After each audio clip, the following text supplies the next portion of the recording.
So ngayon guys, magluluto tayo ng ginisang ampalaya o lagat. Lagat sa Kapampangan. Okay? Ampalaya to.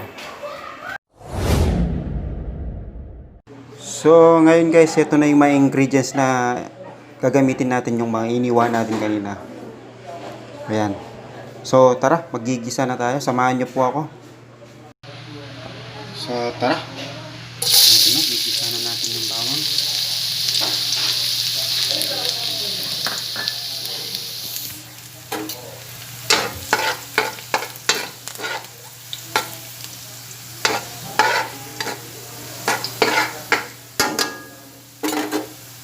So, ayan nyo lang po siyang mag golden brown. Then lalagay natin yung red onion.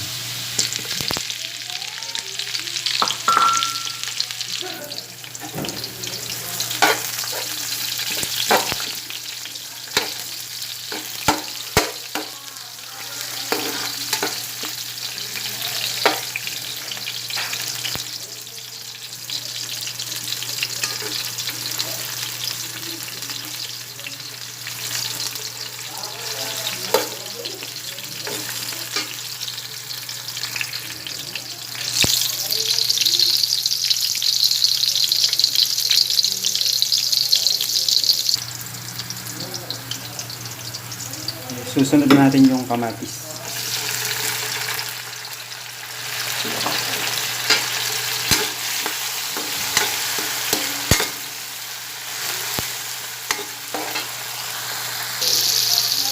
Ayan.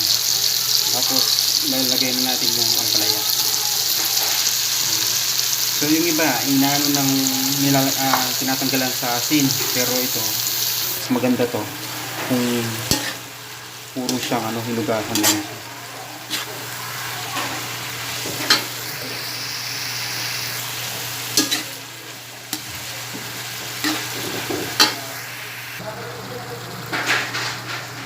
So, ayan. Ilalagay natin yung Knorr cubes. Isang piraso lang. Tapos, konting bechin. Ayan, pwede na yan. Tsaka konting iodized salt. Palalambutin lang natin yan, tapos lalagyan na natin yung itlog. Pwede na yan. Updated ko po kayo mamaya. Natin, tatlo. Babatiin lang natin yung itlog.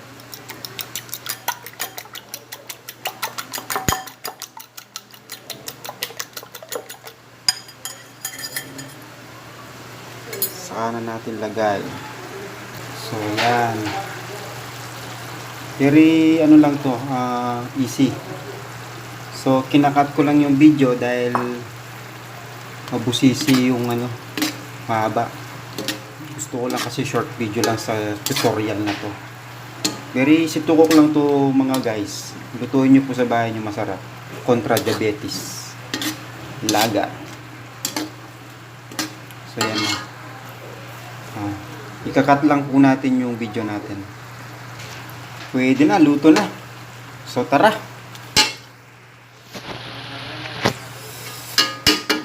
Ilalagay lang natin sa lalagyan.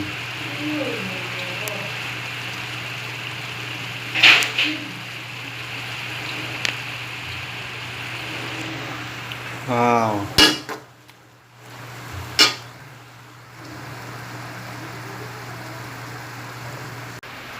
Guys, taste test natin. Taste test.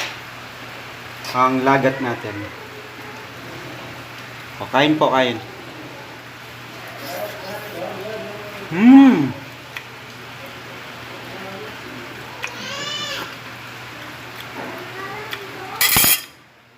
The best po talaga. Tutuin nyo po ito, may kasamang tuyo o kaya pritong isda. So guys, maraming salamat sa inyong pag-support, sa panonood. Maraming salamat po. Thanks. Bye-bye.